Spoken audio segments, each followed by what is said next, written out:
Good morning and welcome, everybody. For those of you who don't know me, my name is Father Jorge Maria Cabrera. Welcome to this one of our several conferences on Saint Thérèse, the patroness of our Basilica. The topic of today's conference is Saint Therese's way of love over fear. We all know there's a lot of fear and anxiety going on these days, right? So our speaker today is Mr. Joshua Clemmons. He currently works as a Pastoral Associate at Christ the King Parish in Dallas, Texas. He received his MA in Theology from the University of Dallas, where he has been an adjunct professor of theology. A convert to Catholicism, he loves the Carmelite spiritual tradition. And he says here that probably he's a little bit too inclined to discussions pertaining religion and politics, but very peacefully, okay? No, he's a peaceful man. I can bear witness to that. So anyhow, it is my joy to have Joshua with us, sharing us his insights on Saint Thérèse, whom he has been getting to know and studying for some time now. And please help me welcome him this morning.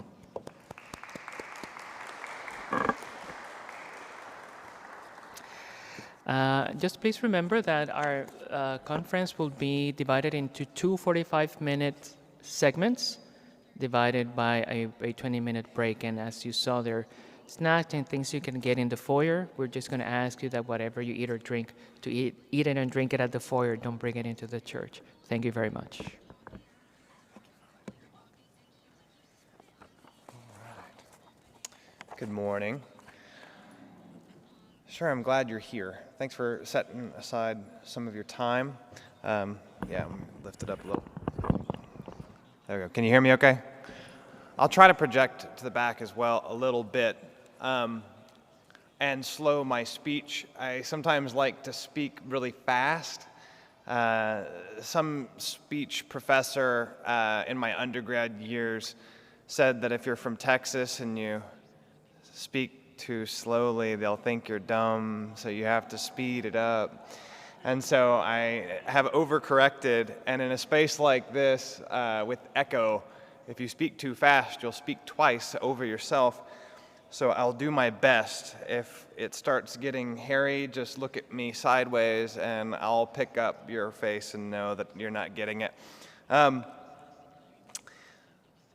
Really honored to be here and to talk about these things. I have, in recent years, fallen in love with the writings of our Carmelites, but also Saint Thérèse in particular.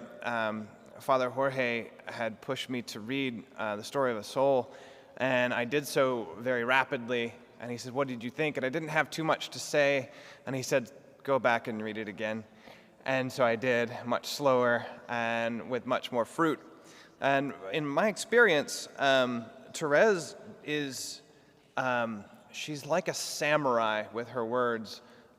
She slices right to it very efficiently, and so efficiently that you might miss all of the depth that's coming behind those words. And so my reflections are going to be fairly text heavy. I'm going to read to you a little. And so if you don't have one of the handouts, there's some handouts on the table over there. You'll want to get one and follow along. If you happen to have a purse with a pen in it, it might be good to take some notes here and there. But it's one of my goals is to kind of take some of her words and an example, and then look at it from the lens too of some of our other doctors of the Church: Saint Augustine, Thomas Aquinas, Teresa of Avila, and John of the Cross. I've stuck closely to the doctors of the Church almost by accident. I look back at it later, I'm like, wow, we've covered a number of them. There's only like 37 of them. But they all speak and echo one another in such a way that it's mutually enlightening. And ultimately, the goal overall is that I would hope that you would take is that, one, there are different kinds of fear understood in the tradition. It's not just, it's one word, but it means multiple things, kind of like love. And so we have to look at fear and maybe make those fine distinctions to say what is allowable, what isn't, and what's a space we'd like to outgrow or mature. And then also, the object of our fear sometimes has to do with our association with God as a just God and the justice of God. But Thérèse has a specific way that she talks about looking at God's justice in light of mercy. That through the lens of the attribute of God's mercy, even justice isn't so scary, and it can urge you on rather than push you away. So the inspiration comes from the story of a soul when she writes, and this is the first quote here, "When I leave the time of prayers of thanksgiving, seeing that I've done them so poorly due to sleepiness and distractions, I make the resolution to spend all the rest of the day in thanksgiving. You see, dear mother, that I'm far from being led by the way of fear. I always know how to find the means to be happy and to profit from my wretchedness. I'm of a nature such that fear causes me to draw back. With love, not only do I go forward, but I fly." This opposition between love and fear is an echo of the first letter of John 4:18, which says, "There is no fear in love, but perfect love drives out fear, because fear has to do with punishment. And so one who fears is not yet perfect in love." Now there's a lot packed into that text. And so she gives us a living example of what that looks like, but it also is echoed and is a regular reference of John of the Cross and Teresa of Avila. And Thomas Aquinas looks very deeply at this in his Summa Theologiae, and it echoes back even further to St. Augustine in his homily on the same, where he makes a fine distinction, and it looks at how this goes. One part is that we look at Proverbs 9, and he says, "The fear of the Lord is the beginning of wisdom." So in some ways, the scriptures urge us to a certain kind of fear, right? A fear of the Lord. So how do we make sense of a certain kind of apparent opposition between love and fear? He says, "Fear, so to say, prepares a place for charity." This is St. Augustine. So fear prepares a place for charity. But when once charity has begun to inhabit, the fear which prepared the place for it is cast out. For in proportion as this increases, that decreases. And the more this comes to be within, is the fear cast out. As we see in sewing, the thread is introduced by means of the bristle. The bristle first enters, but except it come out the thread, does not come into its place. So fear first occupies the mind, but the fear does not remain there, because it enters only in order to introduce charity. It's a great image, right? This image of sewing. Fear, it stings us in a way. It's like a needle that pulls the thread of charity through. You don't just leave the needle in. It's got to go in and pull out in order to continue sewing. And to some degree, I would say this has been my experience of the faith walk. Early, I guess, a little bit past the age of reason. I was around 11 years old or so. I saw clips from the movie The Exorcist, and I would say it scared the Jesus into me. Because I was already of a fairly frightful imagination when I was a small child, and I've always had an imagination that was robust. So any images from movies or anything which was on a regular basis would give me plenty to think on in the wee hours of the night. And I remember on a regular basis running to my parents' room to the point where they would become just exasperated and chase me back to my room with a higher fear. And so when I saw these, it was just clips, it started my gears turning. And so I went to, the Bible because I wanted to get some clarity on this and maybe some consolation, and I found it even worse because Jesus was interacting with like Legion, It's like, oh my gosh, it does happen. And so I kept going to my parents and asking them about these issues, and they couldn't answer me sufficiently to expel my fears. And so it put our whole family really on a spiritual walk because we hadn't been going to church. It was I would say a culturally Protestant household. We weren't really rigorous one way or another. We would go to church on we were like Creasters in the Protestant world. We'd go on Christmas and Easter and maybe here and there after a funeral or something. But ultimately, you might call us a bedside Methodist. On Sunday, you just turn to the other side of the bed, it's fairly reasonable where we were at because there was a kind of belief that we were saved and you just needed the Bible and the Holy Spirit, and so church was about fellowship, and maybe we were introverts, so we just went every once in a while. But quickly my parents felt like they were outside of their realm, so we started going to church, and I trusted in the sacraments kind of intuitively, and seeing the institution of especially baptism from Christ and His Great Commission.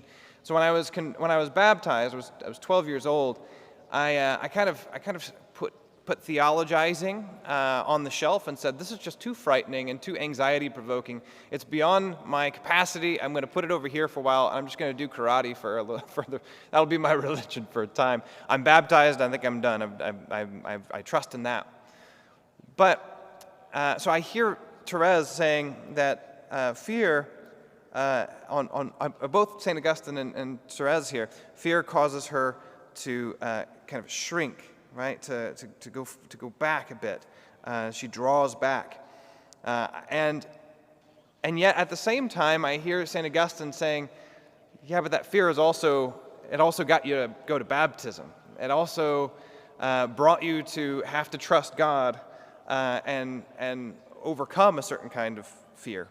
So there's something of a paradox here, a kind of tension between the place of fear and the place of how it makes us draw back. Hopefully it's not just a needle that stays there, that charity pulls us forward. So what happens to fears if you continue forward?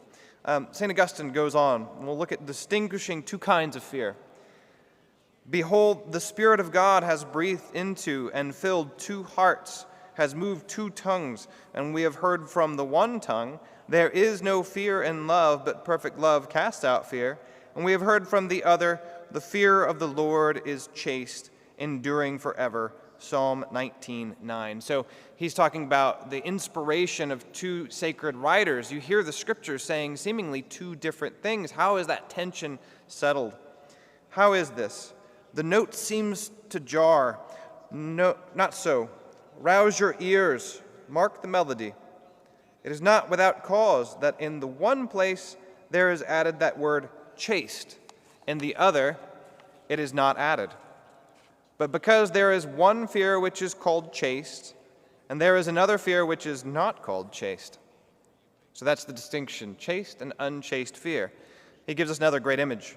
One cannot better explain the difference between these two fears, the one which charity casts out, the other chaste, which endures forever, than by putting the case of two married women, one of whom, you may suppose, is willing to commit adultery, delights in wickedness, only fears lest she be condemned by her husband.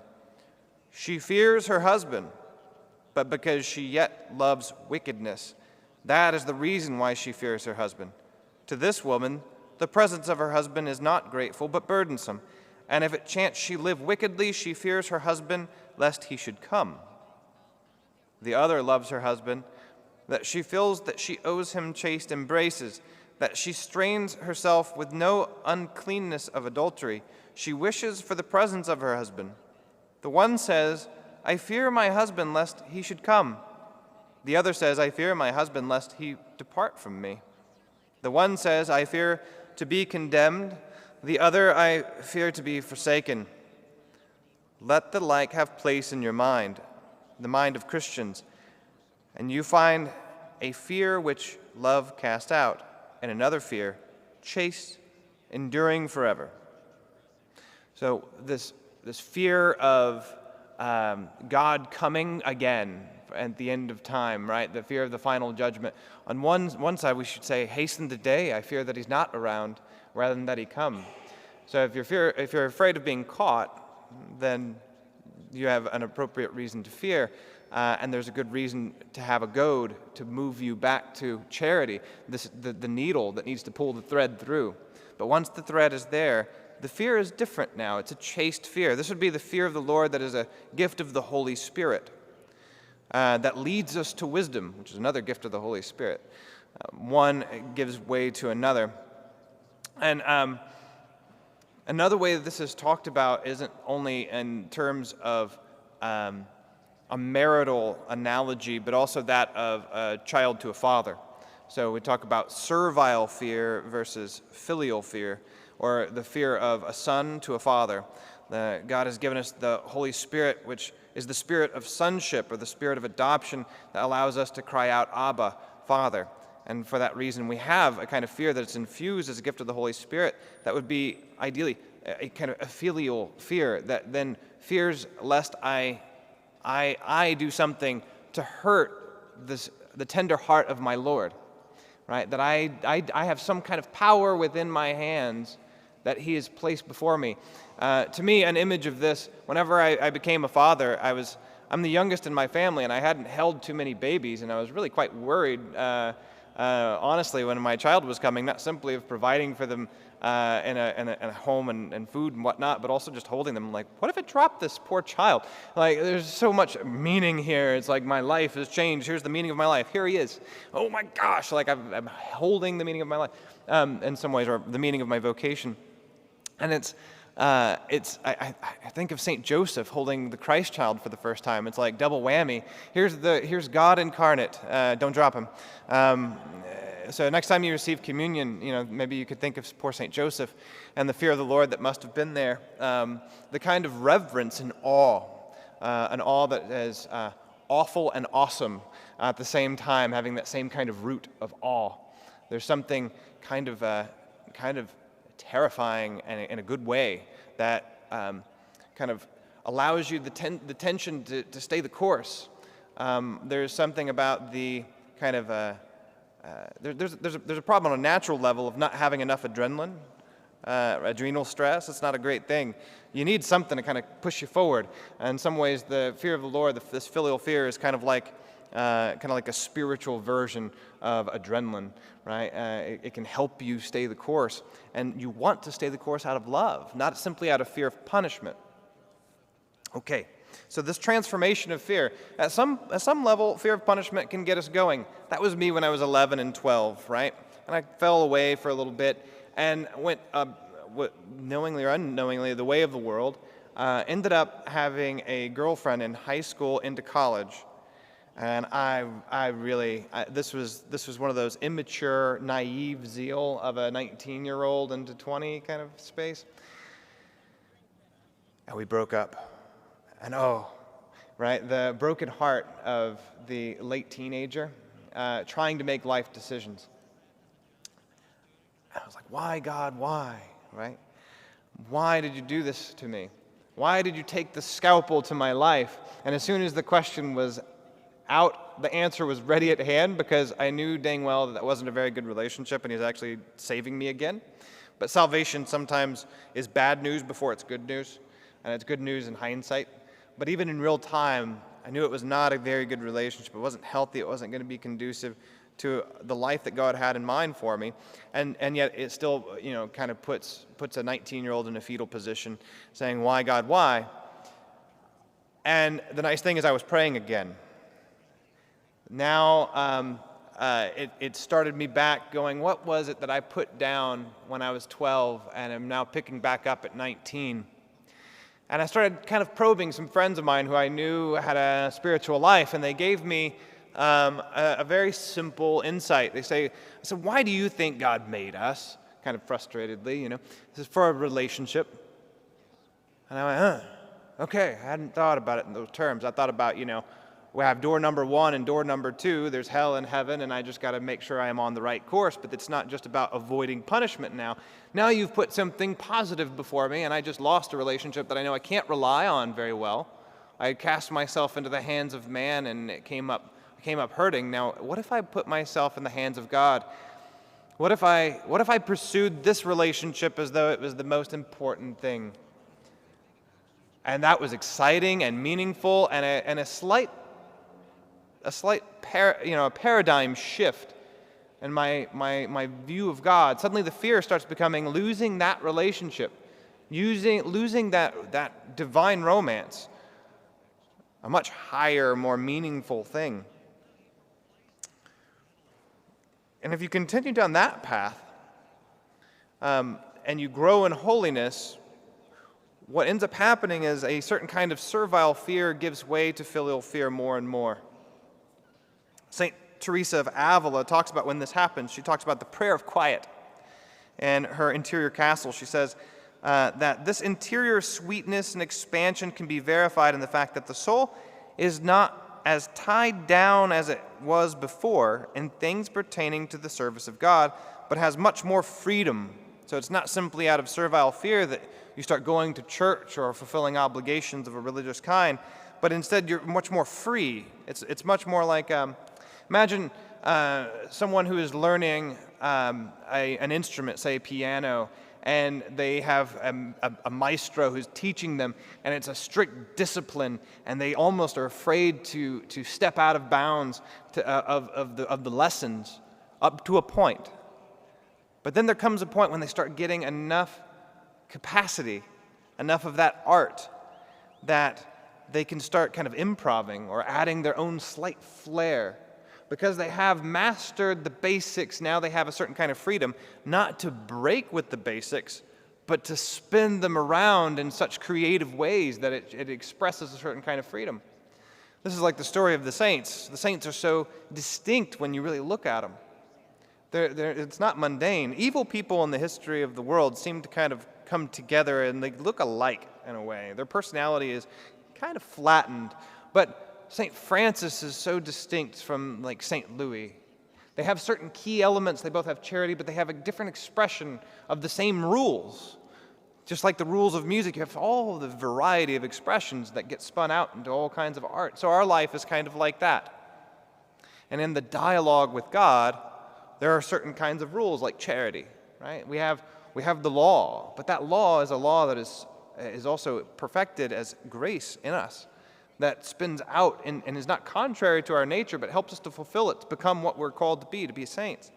So Teresa of Avila, she says, from this freedom, thus, in not being constrained by the fear of hell, because although there is even greater fear of offending God, it loses servile fear here. This soul is left with great confidence that it will enjoy him.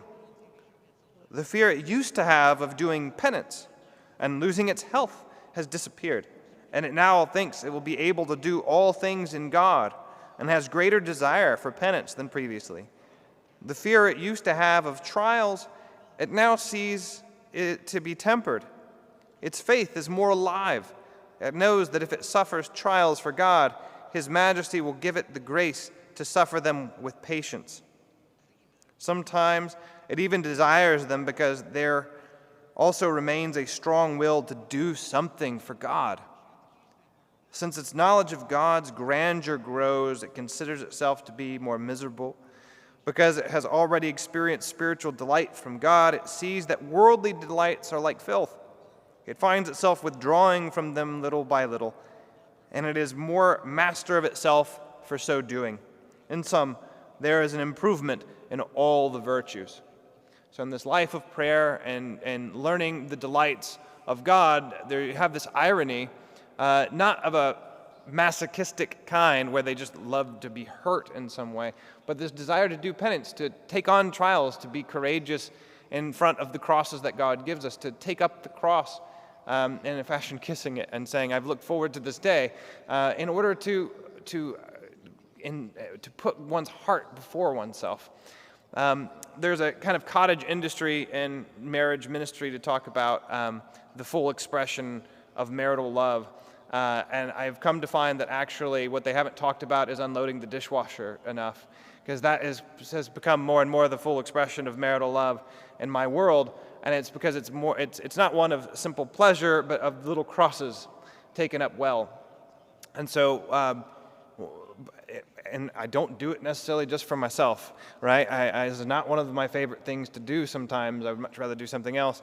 But getting up in the middle of the night to change the diaper, by continually taking the hits and moving forward in love of the other in whatever state of life we have, there are already made crosses for you. You don't have to go searching for them.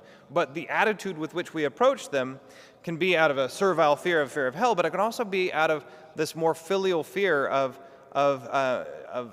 falling away from God, of not God leaving us, but of our somehow getting lax and ignoring Him and ruining ourselves, because we have that capacity. God has the ability to save us, we don't, but we have the ability to destroy ourselves. And so with that kind of sobriety, we want to stay vigilant, right? And if you have some sense of who God is, and you've tasted a little bit of that, then more and more automatically it matures what kind of fear you have. John of the Cross says similarly, he says, "True love receives all things that come from the beloved, prosperity, adversity, even chastisement, with the same evenness of soul, since they are His will. And they afford her joy and delight, because, as St. John says, perfect charity casts out fear."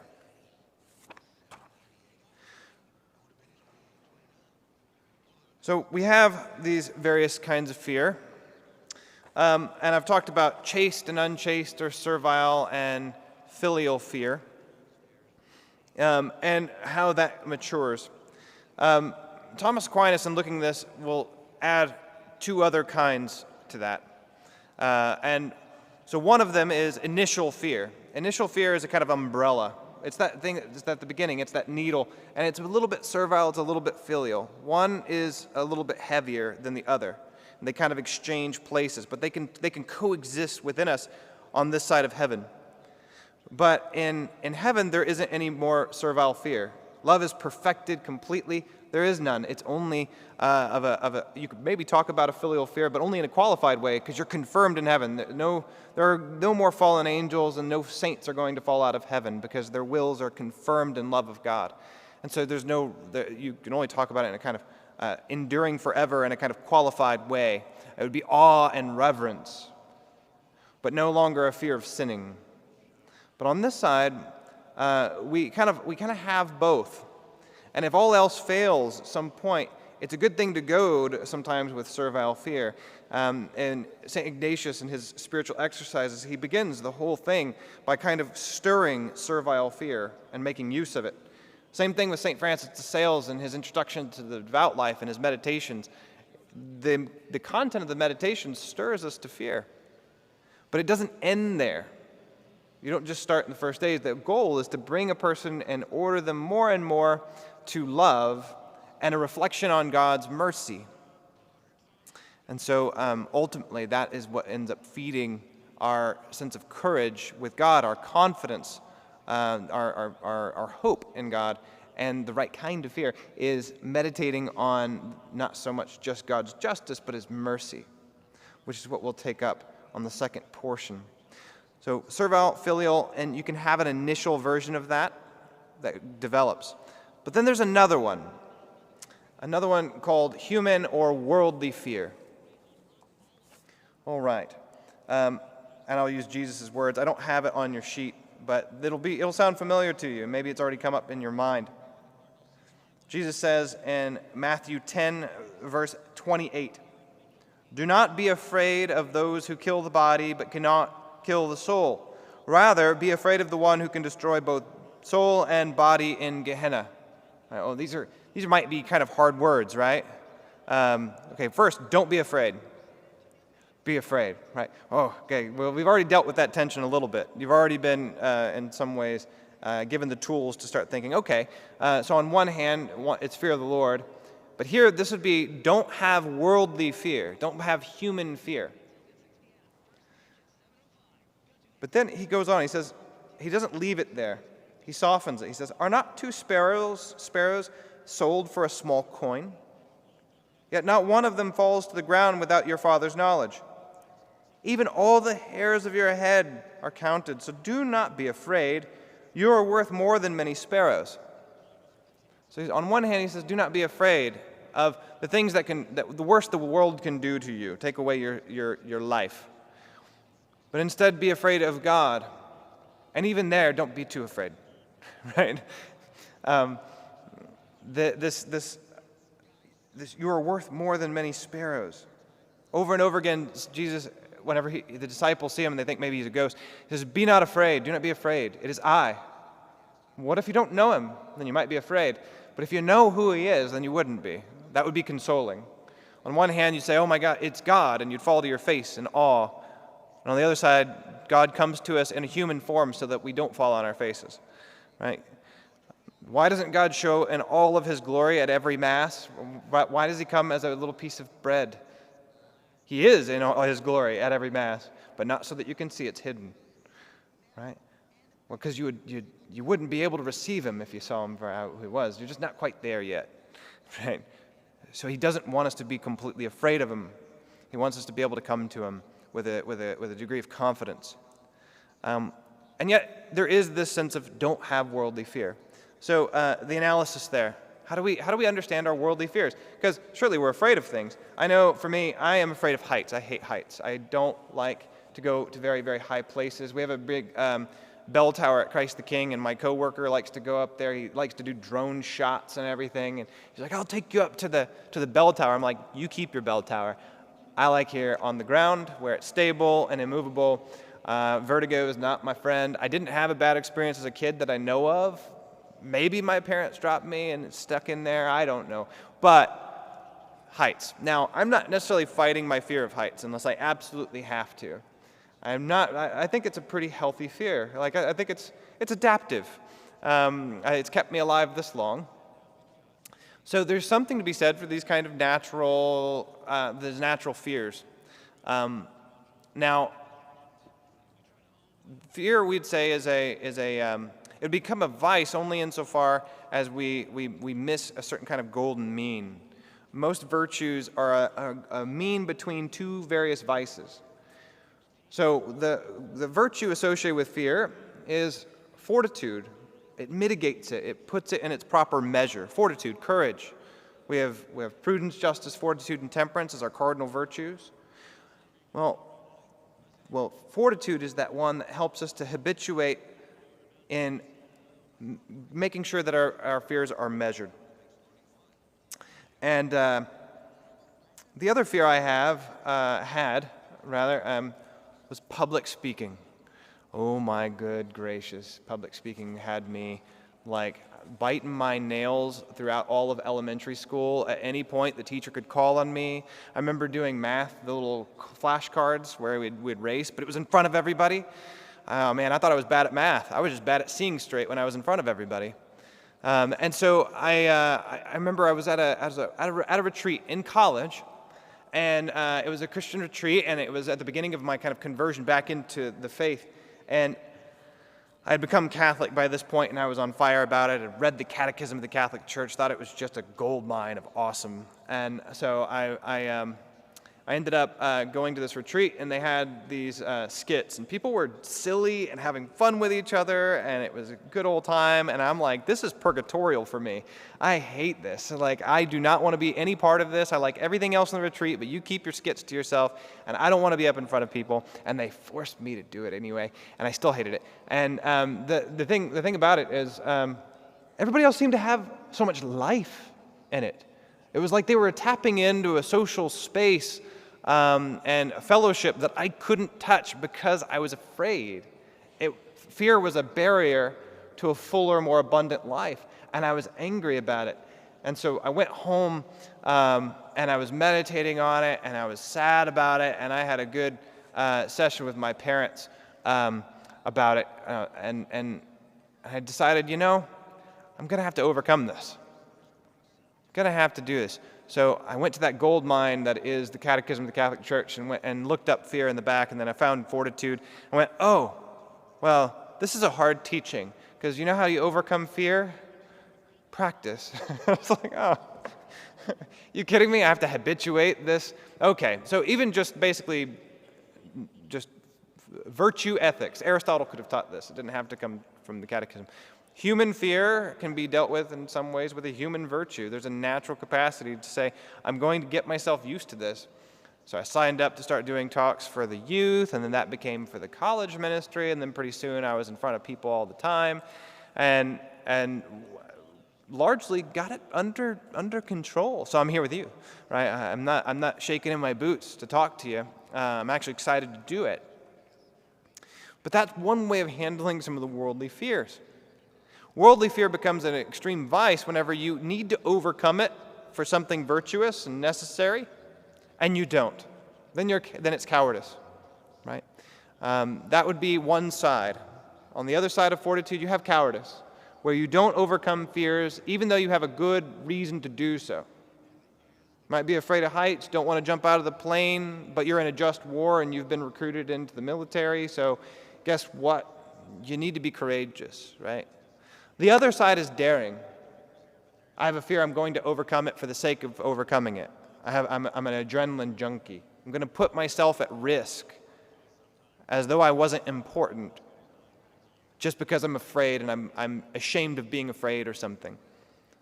That would be daring, and it's also a vice. That means I'm going to take all the means of overcoming fear, even though I have no good reason to do so, no end in mind that's going to actually that makes this worth doing. In fact, I'm going to put a risk of my very self, my very life, which is extremely valuable, in order to mountain bike on the side of a building. I don't know, whatever it might be. But those are the two sides of it. So there's a reasonable kind of sense of fear. It just has to be managed such that you would never overstep to do something unjust or unlawful, to put aside the higher values. So that's what we deal with worldly fear. But the fear that we're talking about isn't just associated with fortitude. It's also associated with hope. The fear that we're talking about is specifically fear of the Lord, insofar as he is the subject of justice and mercy. And so it's worth thinking through. What are the things that are afraid of? What are the things that I'm most afraid of in this world that has nothing to do with the next one? What are the things that need to be overcome in order that I might grow in my relationship with God, something that's higher? What are the things that are freezing me up from moving forward? And can I take courage in our Lord to relativize those things? Because even the loss of the body is to be relativized. The high example of fortitude, of Christian fortitude, is martyrdom. Martyrdom was the high example, that we overcome the world such that in our faith we know that this world isn't it. And so our fears are now higher.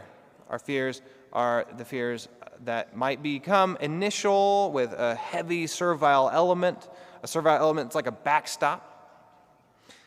But then it moves us forward into something much more mature. Hopefully, more and more as our love for God is perfected, then it becomes more and more filial or chaste fear. That we draw near to God because we know we have the capacity to, like St. Joseph, drop him. That we have fallen into the hands of God, but he's also placed himself in our hands.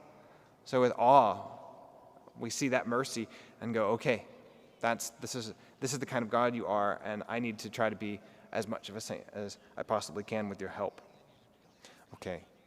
I'm a little early. I could keep going, and so I'm going to. No, we can keep going on fear for a good while, but I would say take a little bit of this extra 5 minutes and just reflect a little bit too on what are the things that fill me with fear, and how can I bring that to our Lord?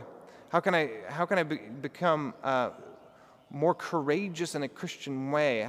what are the areas where I'm not relativizing this life in view of the next? And what is my view of God? Is my fear of God more servile, or is it more filial? And that might be a good kind of litmus test to see maybe where you're at, if you're tracking.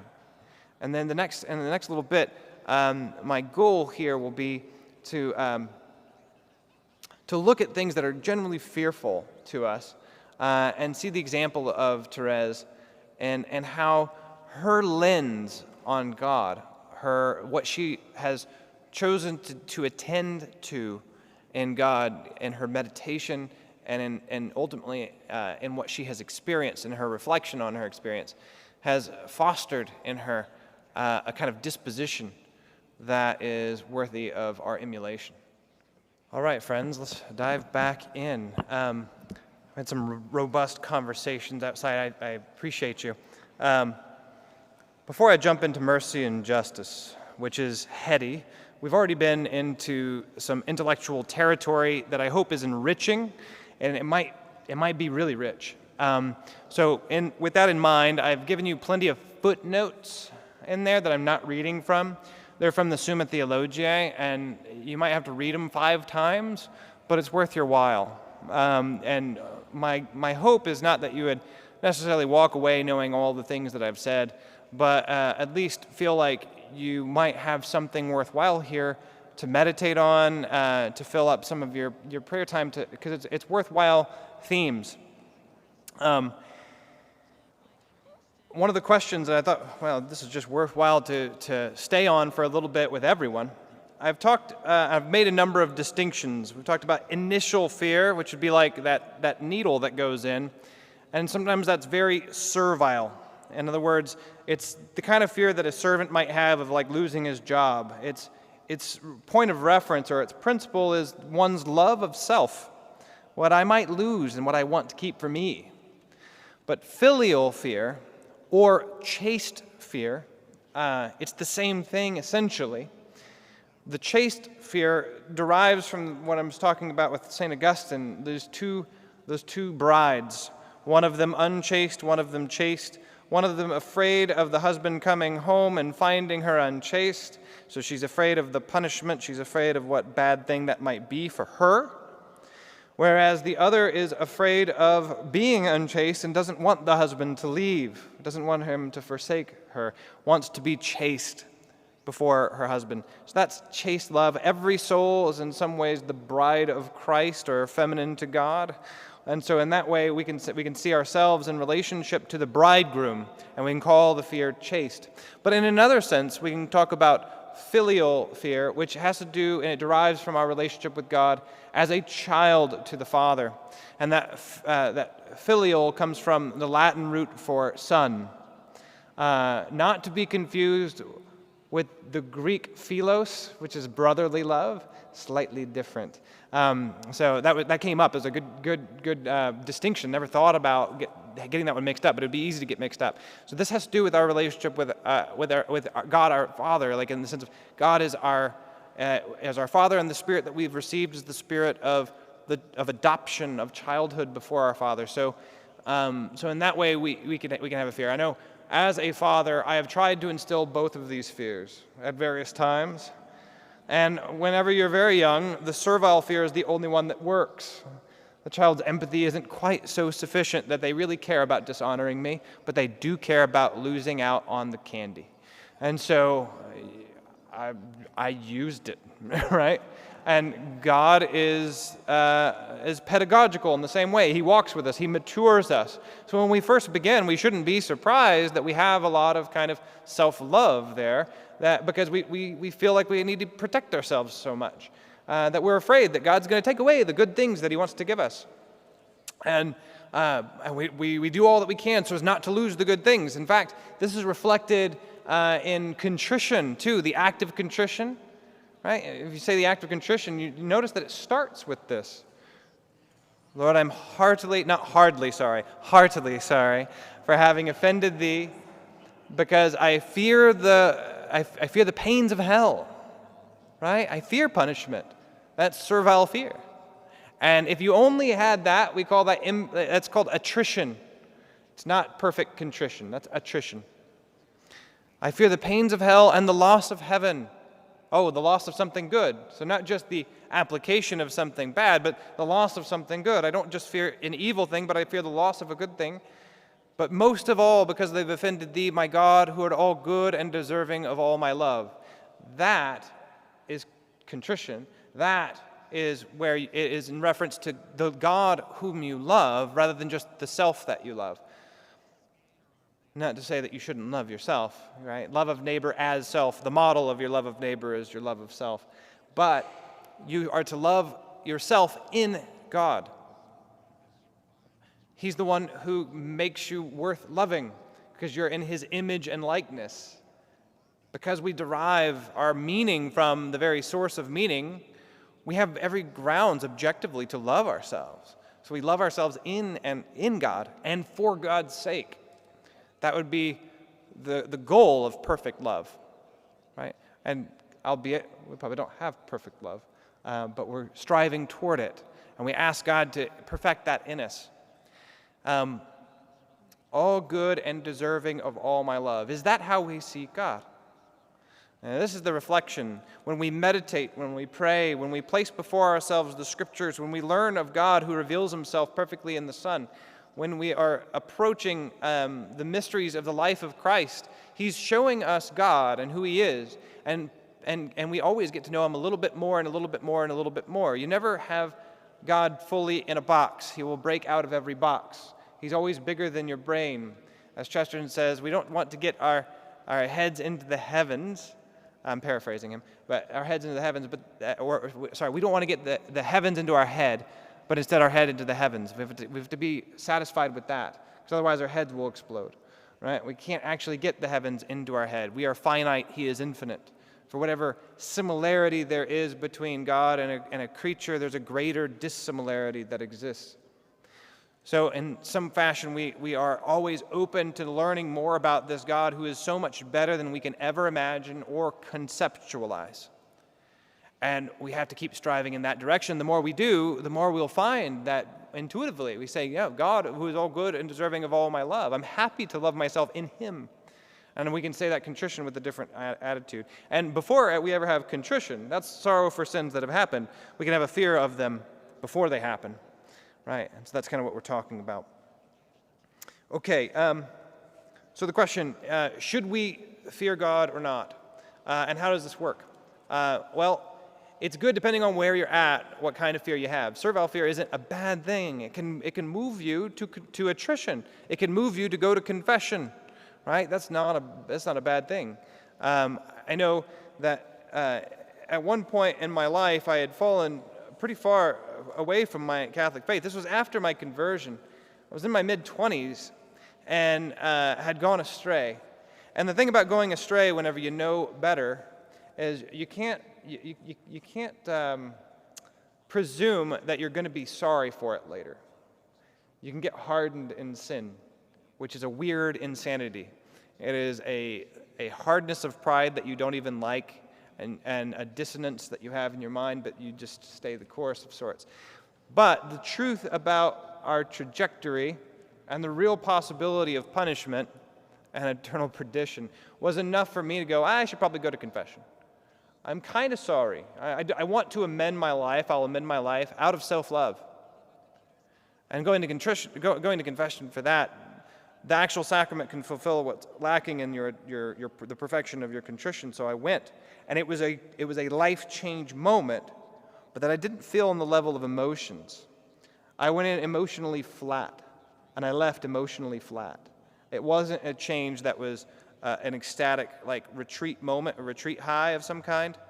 It was a change that I recognized only afterward in retrospect, that was the moment where suddenly my opposition to God ceased. And I was back on track. I had converted, I had a metanoia, a turning around, and I didn't feel it. It was one of those things that happened at the level of the soul, of the intellect and the will. And so it was servile fear that brought me there and got me back on track to foster an appropriate vision of God and myself, and ultimately to come to the kind of fear that is more like awe, the kind of fear that is afraid of sinning because you love God and you don't want to hurt him. You don't want to offend him. Not because you're afraid of what he's going to do about it, but because you don't want to be the one who puts the nail in the hands anymore, right? Okay, so how does this end up happening? Well, if we look again at 1 John, it says, there is no fear in love, but perfect love drives out fear, because fear has to do with punishment.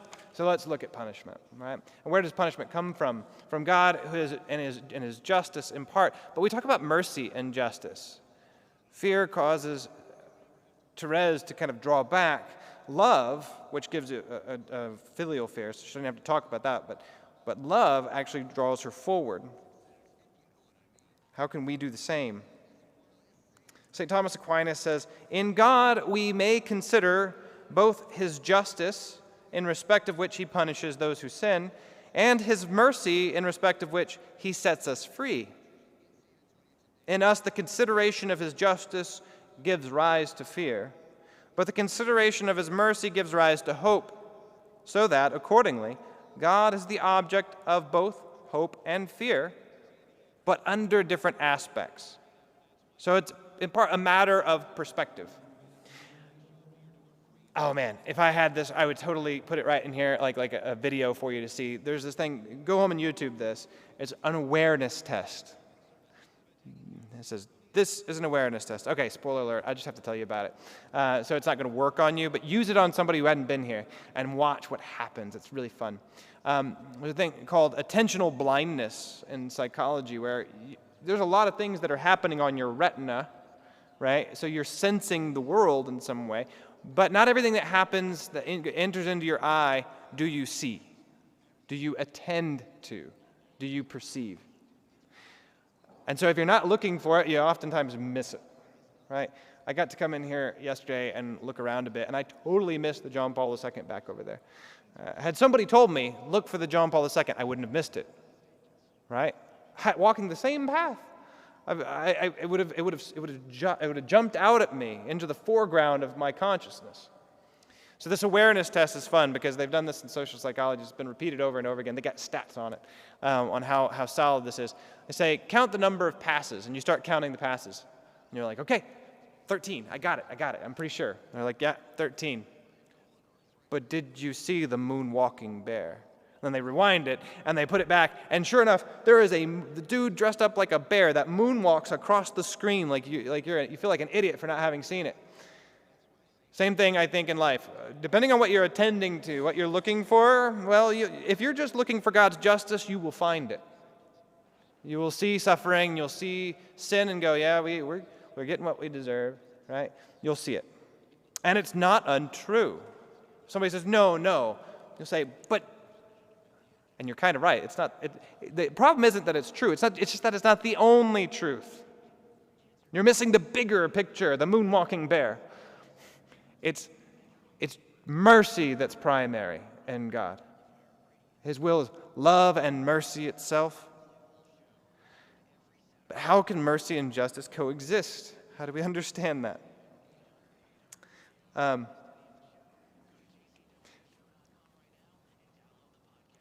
We understand from one stance in the Scriptures that God disciplines the child that he loves. If I didn't love my children, if I didn't have mercy on them, I wouldn't discipline them. I would leave them to their own devices. And then whenever bad things happen, I would say, see, that's what happens. Right? Which one's more merciful? That I'm just and fair? That I might even punish a little bit? Not overbearingly. But if you get it right, you're actually doing a mercy to your children in the long run. Right? The way God is really mean is he just leaves you to your own devices, right?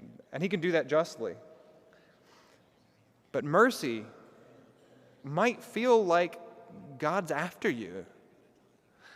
And in a way, God is kind of after you, but more like a surgeon. And we're insane. We don't understand that he's a surgeon saving us. We think that he's a murderer sometimes, right? But the reality is his faith tells us otherwise, and we have to look with the eyes of faith, the oculata fidei, to see, no, this is God who loves me. He's not out to hurt me, even though his helping me because of my situation is going to feel painful. The dark night of the soul isn't God's absence, it's his presence. He's so bright you can't see it. And the issue is your eyes, not him. Right?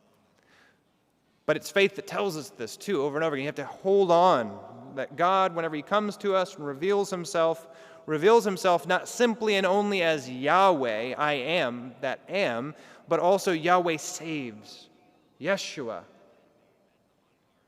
God is salvation. He took on one name and one incarnation, and it screams loud and clear, I'm coming to save you. I'm here as the good physician. Now take up your cross and follow me. Right? Okay. Justice and mercy. Mercy as a lens to justice is where we're at on the handout. Justice and mercy appear in the punishment of the just in this world, since by afflictions lesser faults are cleansed in them, and they are the more raised up from earthly affections to God. As to this Gregory says, the evils that press on us in this world force us to go to God. Whether it be a breakup, whether it be fear of hell, it ends up forcing us back on track. And that's a mercy from God. God disciplines the child that he loves. In another sense, we find that justice and mercy are not opposed. This is not a dichotomy here. In your footnote, number 5, it says that in every work of God, viewed as its primary source, there appears mercy. In one sense, God's justice is to distribute like a good providential father.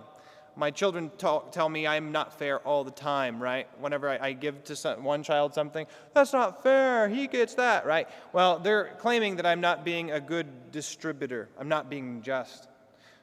Now, God distributes over creation. Did God have to create? No. Why? It was a pure generosity. The thing that goes before he ever was just to us was that he was merciful enough to want to create.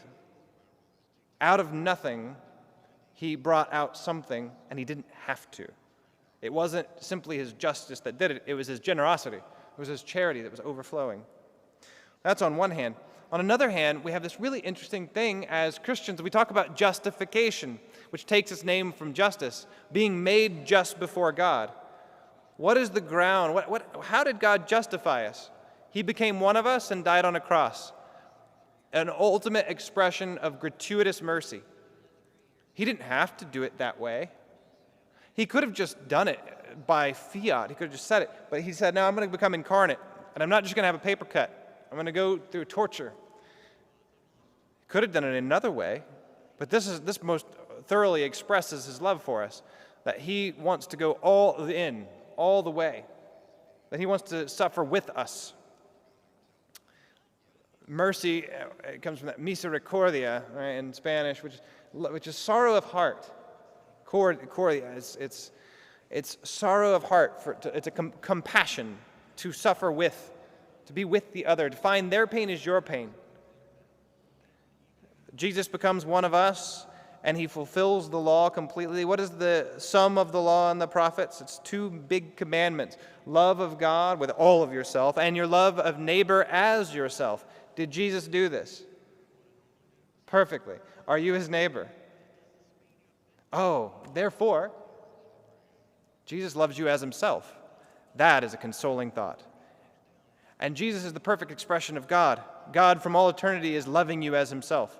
His extension of the very love that he has for himself in the Holy Spirit, he gives us the Holy Spirit. To take on someone's pain as your own is mercy, and that is the source of where he begins to even begin to create a just order. So justice is secondary. Mercy is primary. Certain works are attributed to justice, and certain others to mercy, because in some justice appears more forcefully, and in others mercy. So why do we say that's God's justice and that's God's mercy? Not because they're not both there. They're actually both there. It's because one makes itself more apparent to us. It's a matter on our perspective. We see justice. It's harder for us to see mercy sometimes. Or we see mercy, and it's hard for us to see justice. So we look to the cross and we see mercy, but he's also creating a justice within us. It's the grounds for making us just before him. So that's also justice. But the thing that's primary, that kind of takes the forefront automatically for us, is mercy. But in actually all of his works, mercy and justice are there. Thomas Aquinas even goes so far as to say, and this is in the footnote, he says that even in the damned, in the damnation of the reprobate, mercy is seen, which though it does not totally remit sin, as though to let them into heaven, yet somewhat alleviates in punishing short of what is deserved.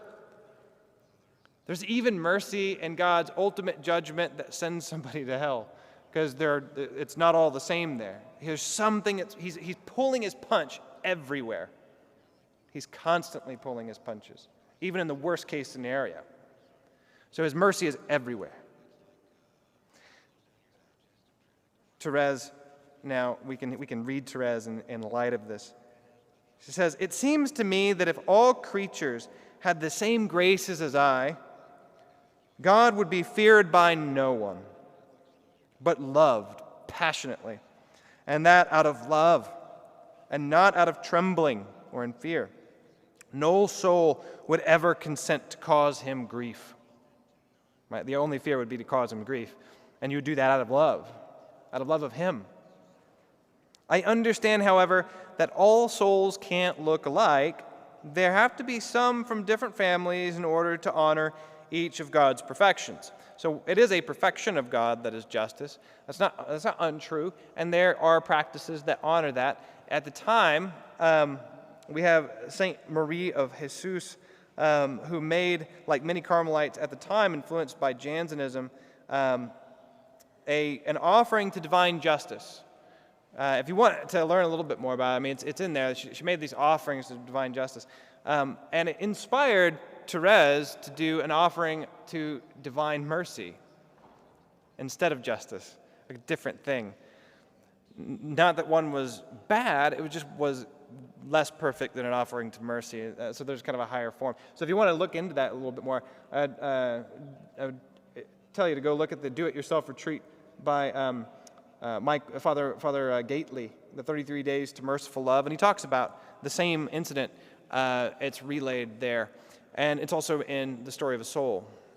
But instead of getting too hung up on it, she says, yes, there are some that are going to highlight this, and it's good. But for her, it's mercy that comes to us. She says, to me, it's given his infinite mercy, and it's through it that I contemplate and adore the other divine perfections. Then all of them appear to me radiant with love, righteousness and justice themselves, and perhaps even more than any other perfection, seem to me to be clothed in love. Benedict XVI wrote in Caritas in Veritate, one of his encyclicals, he notes the difference between charity and justice as justice is to give someone their due, and charity is to give someone what is your due. And that justice is charity's minimum measure. It's the minimum measure. God goes beyond justice and completes justice in going beyond it.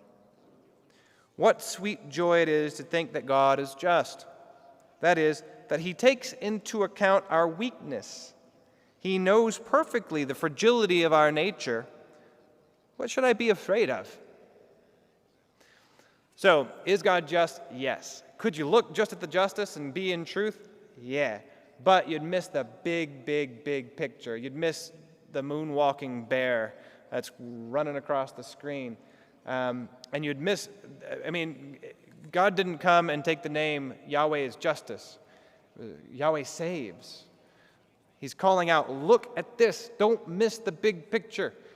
If you're going to see my justice, see it in and through by my mercy. St. Francis de Sales got really worried about this too, And one of his insights is never think about God's justice without also thinking about it at the cross. Don't think of any of that without also coming to the cross and seeing God's love poured out for you. That ultimately his final statement is this, right? That he's here with us, that he has a sorrow of heart with us, and that his heart burns with mercy that he wants us to receive. And only in those contexts would it be probably healthy to think in terms of accepting and abandoning ourselves to the will of God and all the pains that come to us, because we do have crosses. I know in the crosses of my life, I have found more consolation in some of these kind of hard texts. If you're having a good old time, these can be frightening. If you're having a hard time, these are extremely consoling. I've been in the thick of some things and heard some kind of, I would say, maybe bumper sticker theology kind of songs that used to be emotive to me. And it was like they're great if you have a spiritual sweet tooth, right? And you're just wanting the consolations. But whenever things were really getting tough, whenever it's like faith is being challenged, and you're wondering, is God out to get me, or is he out to, is he really a surgeon? Is he really just doing this for my good? These are the kinds of things that inspire me to say, yeah, life is going to be tough. At some point or other, it's tough. And it's nice to be able to think in terms of, I'm going to link up with the God who is merciful, and I want to give him back something. I want to take up my cross with a certain kind of fervor and courage, not out of fear, but out of love. And to look again at Thérèse of Avila, she notes that, right? She says, the fear it used to have of doing penance and losing its health has disappeared, and now it thinks it will be able to do all things in God and has greater desire for penance than previously. The fear it used to have of trials, it now sees to be tempered. Its faith is more alive. It knows that if it suffers trials for God, his majesty will give it the grace to suffer them with patience.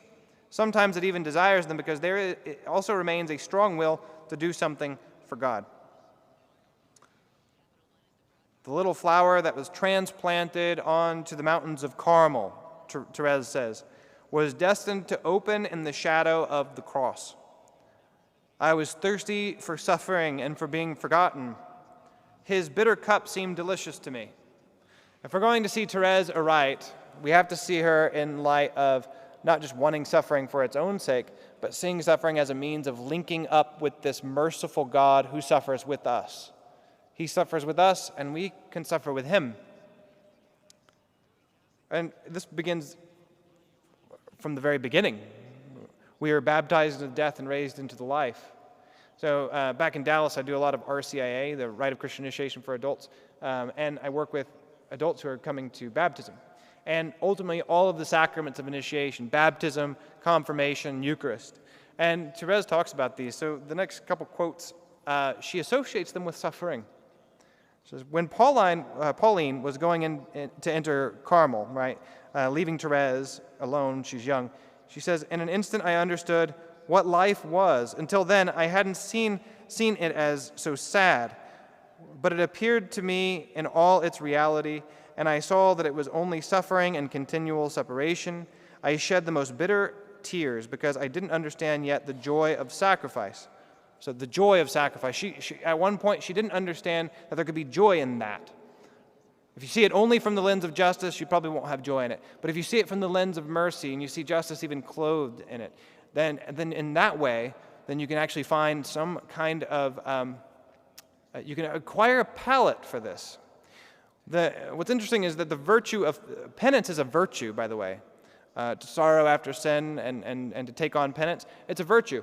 And what we know about virtues is that when they're perfected, they actually are capped with joy. You have some semblance, even on one level, you're like, I don't like this. On another level, you're like, I do like this. That you can have complex emotions about something.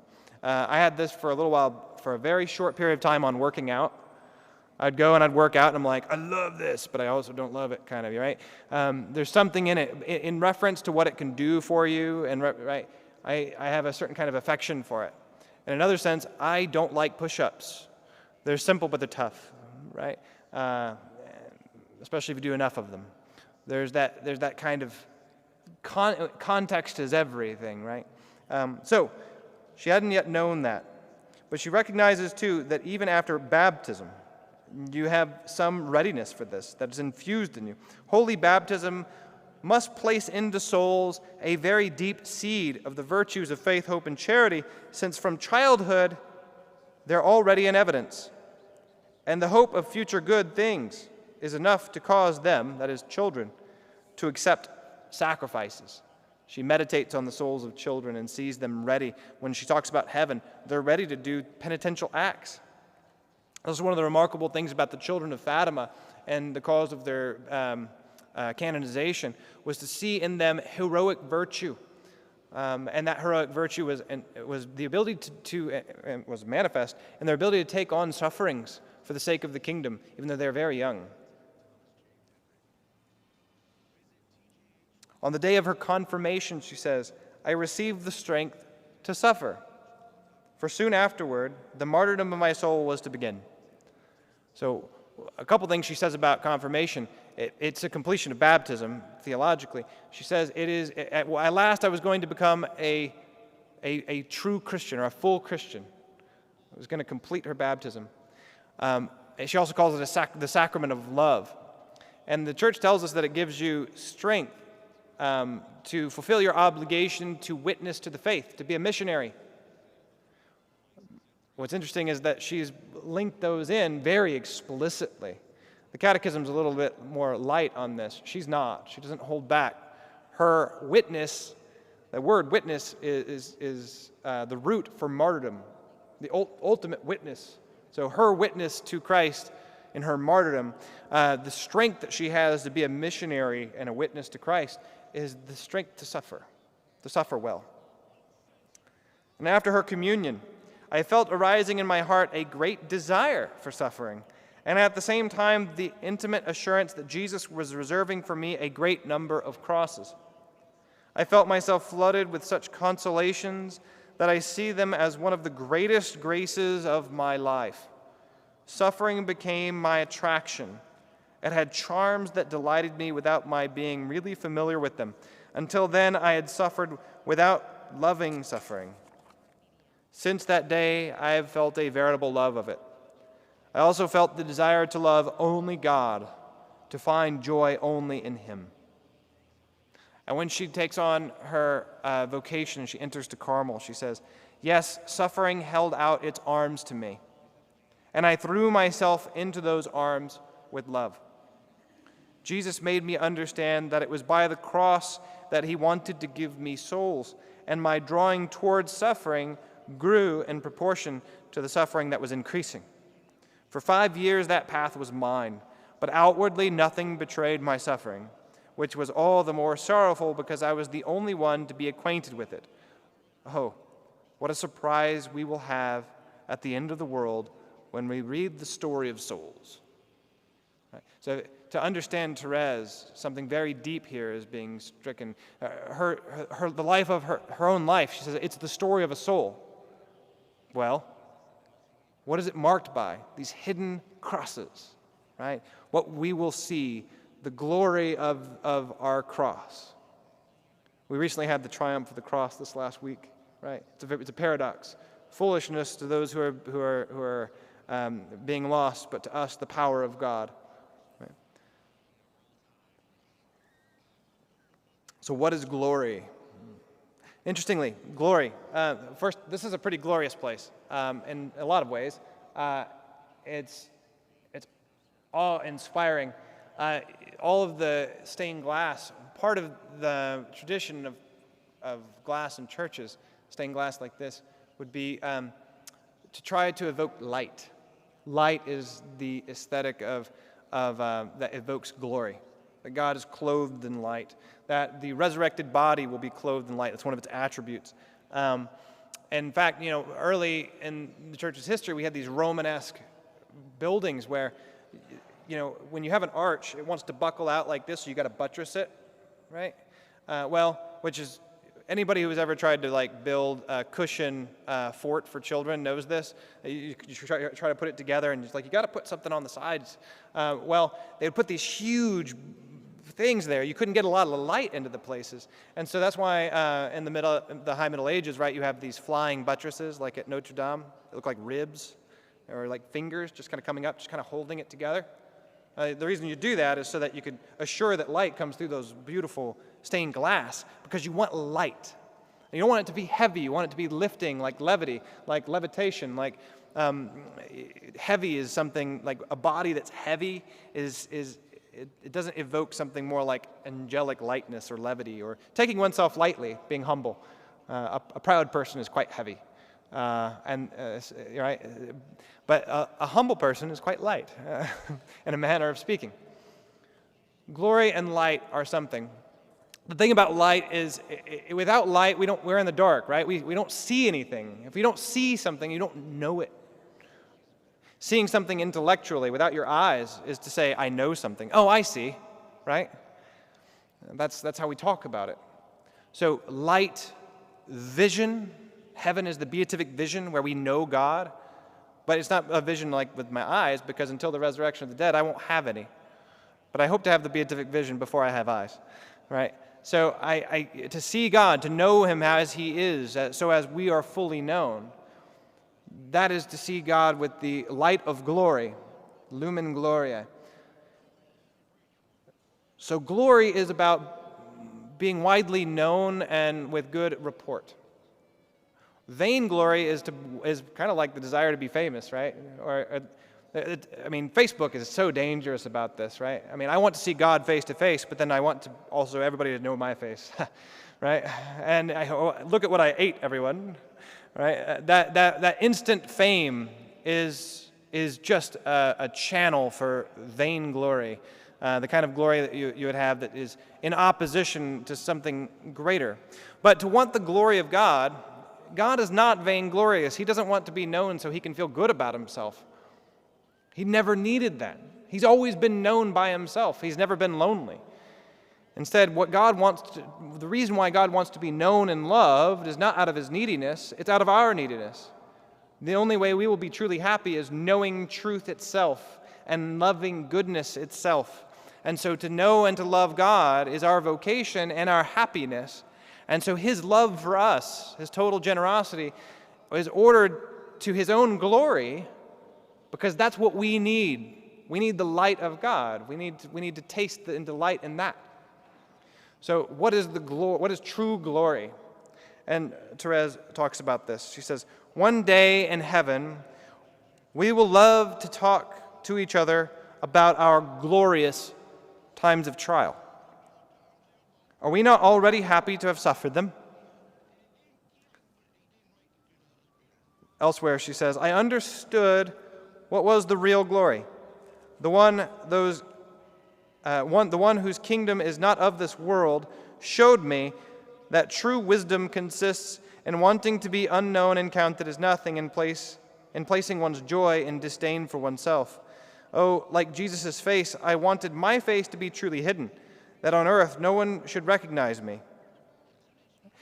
God, in His glory, has kind of hidden the tree of life in a tree of death.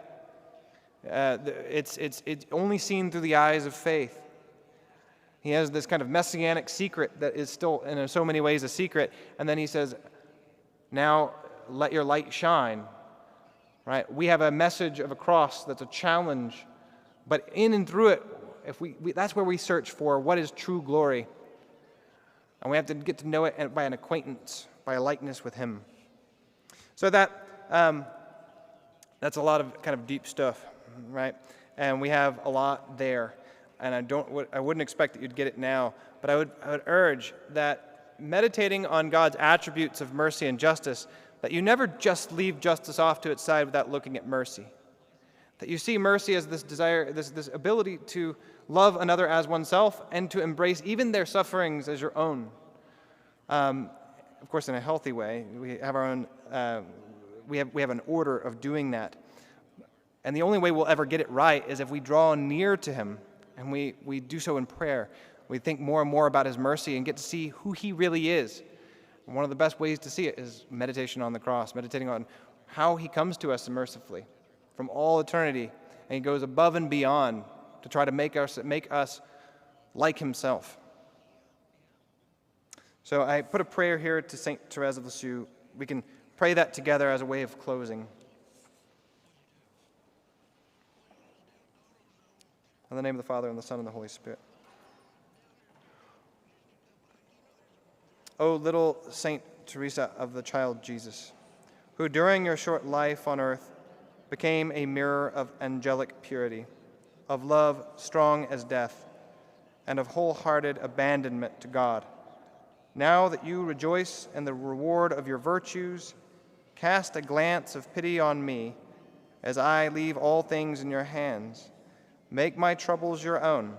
Speak a word for me to Our Lady Immaculate, whose flower of special love you were, so that Queen of Heaven, who smiled on you at the dawn of life, beg her as the Queen of the heart of Jesus to obtain for me by her powerful intercession the grace I yearn for so ardently at this moment, and that she join with it a blessing that may strengthen me during life, defend me at the hour of death, and then lead me straight on to a happy eternity. Amen. Thank you, friends.